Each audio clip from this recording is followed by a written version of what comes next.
He told us that since our employees had become silent investors in this prison business, it was now in their interest to make sure that these prisons remain filled. Our job would be to help make this happen by making music which promote criminal behavior, rap being the music of choice.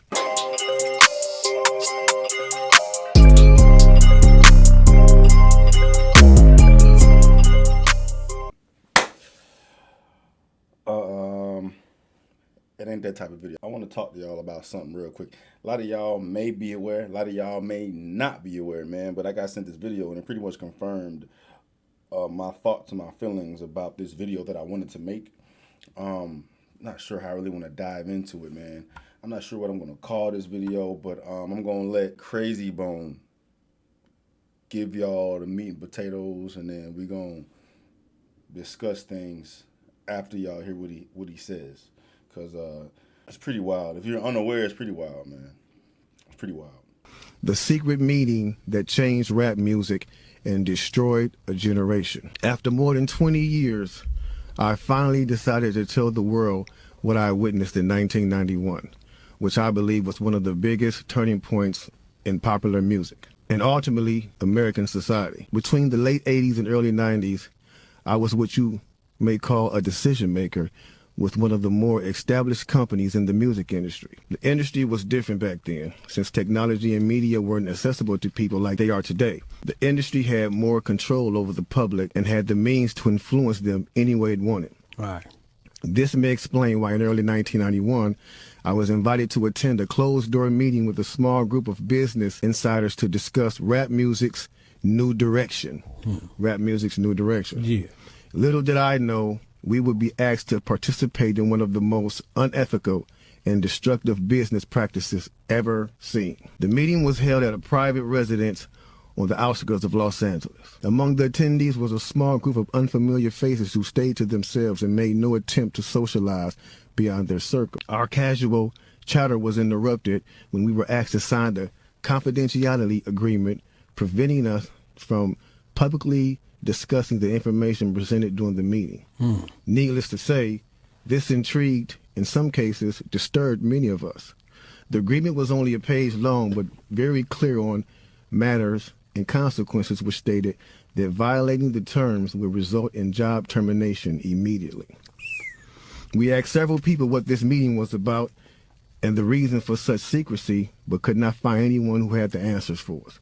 A few people refused to sign and walked out. Nobody stopped them. I was tempted to follow, but curiosity got the best of me. That's right. Quickly after this meeting began, one of the industry colleagues, who shall remain nameless like everybody else, thanked us for attending. He then gave the floor to a man who only introduced himself by first name and gave no other details about his personal background. I think he was the owner of the residence, but that was never confirmed. He briefly praised all of us for the success we had achieved in our industries and congratulated us for being selected as part of this small group of decision makers. The subject quickly changed as the speaker went on to tell us that the respective companies we represented had invested in a very profitable industry, which could become even more rewarding with our active involvement. Damn. He explained that the companies we worked for had invested millions into the building of privately owned prisons, and that our positions of influence in the music industry would actually impact the profitability of these investments. We were told that these prisons were built by privately owned companies who received funding from the government based on the number of inmates. The more inmates, the more the government would pay these prisons. It was also made clear to us that since these prisons are privately owned, as they become publicly traded, we'd be able to buy shares. He told us that since our employees had become silent investors in this prison business, it was now in their interest to make sure that these prisons remain filled.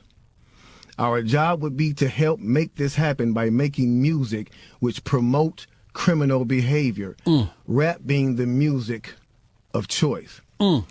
He assured us that this would be a great situation for us because rap music was becoming an increasingly profitable market for our companies, and as employees, we'd also be able to buy stocks in these prisons. Immediately, silence came over the room. you could have heard a pin drop.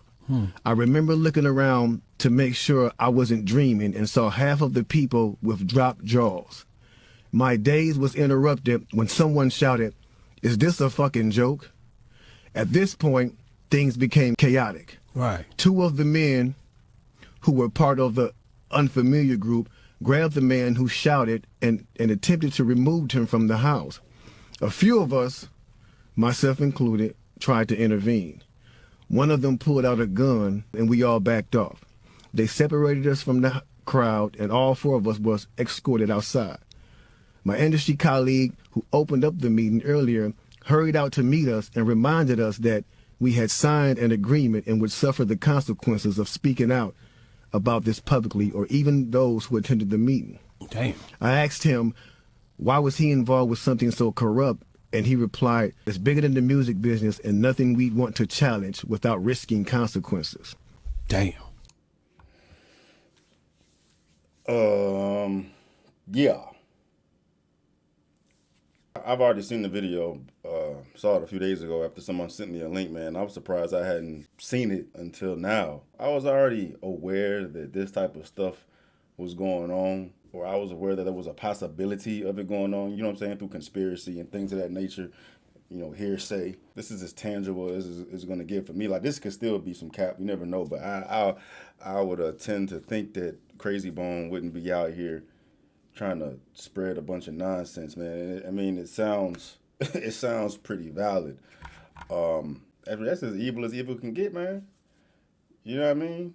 Hip hop industry, the music industry, exploiting the culture, the stuff that they talk about in this type of music that everybody gravitates towards. They glorify street life, you know, the criminal shit. You know what I mean? Selling dope, shooting, killing, blood, this, crip, that. You know what I mean? Pimping, all that stuff that's gonna end up you to prison or result in you getting killed by the police or you getting killed by the ops. And majority of the people affected negatively by that type of lifestyle that are influenced by music like this are what? They black. They black. You know what I mean? There's no knock on them. You know what I mean? It's very interesting, and it should be highlighted that, you know, street rap, gangster rap has been, you know, prominent, popular since its entry into hip hop. And that's, I mean, I would be curious to know what sparked the initial attraction to that type of music, man, because hip hop didn't start that way. You know what I mean? Hip hop started around like the 70s, you know, Big Hurt, Cool Hurt, but kind of before my time, you know what I mean? But or Sugar Hill Gang, that wasn't no gangster rap. That was about being poetic with the rap, like what you can do with words and, you know, showing a whole different genre of music and experiencing how it touched the world. And there was an abrupt turn in hip hop, and I'm aware of how society was at that point, like around like the late 80s, early 90s, probably a little early, no, like 80s, 90s, when society got to where it resulted in black folk living in the slums in the hood, you know what I mean? Gang activity, criminal activity was prominent and shit, and that was showcased in rap. And I think that's where the initial introduction into gangster rap or street rap or reality rap was birthed. It influenced black folks immediately, right? It influenced black folk, I'm assuming, just like any other type of genre of music would influence the demographic most attracted to it. Like country's going to influence country listeners the way it does. R&B, rock, all that. Music is powerful. It's ridiculous how powerful music is, man, if you think about it. And street culture being glorified and music is going to have a direct influence on the people listening to it, especially the people that live that life, and it's going to make them do what they're already doing a whole lot more, you know what I mean, and be even more overt and loud and in your face with it, man, which turned into what it turned into, sending more folks to prison, right? And there's not much you can do about that. I mean, I'll get to that in a minute because I got thoughts about that, right? To how to avoid that and, you know, cut through that, because it's still affecting black folk today negatively. It is affecting the community the way it is affecting. It's still present day because of these vultures and these leeches seeing the attraction to this street rap and how it's affecting the community and sending them to jail, and then they're looking at the profitability of putting bodies in prison. The private enterprise of prison, man, that's crazy. That's crazy. We see how this is affecting them. They are literally putting themselves in prison. We can make money off that. So we're gonna get the decision makers out here to find the leaders of the new street rap school to be out here pretty much sending their followers and their listeners to prison, bro. I just seen a stat. I just seen the stats. After I heard this, I was doing my homework a little bit, man. I'm on the American Bar Association. I'll pull this up so y'all can see it. The music of mass incarceration. This is December 1st, 2020. So it's current. It's present as shit. And it says virtually every music recording artist would consider the following numbers as a major career achievement: 500% increase, 222% growth, 25% market share. But these are not recorded music sales or revenue numbers. They are statistics that make the U.S. #1 in the world in incarceration. According to the Sentencing Project, the U.S. is the world's leader in incarceration with 2.2 million people in prison and jails, a 500% increase over the last 40 years, despite having only 5% of the world's population. And then, mass incarceration disproportionately affects people of color in the U.S. today.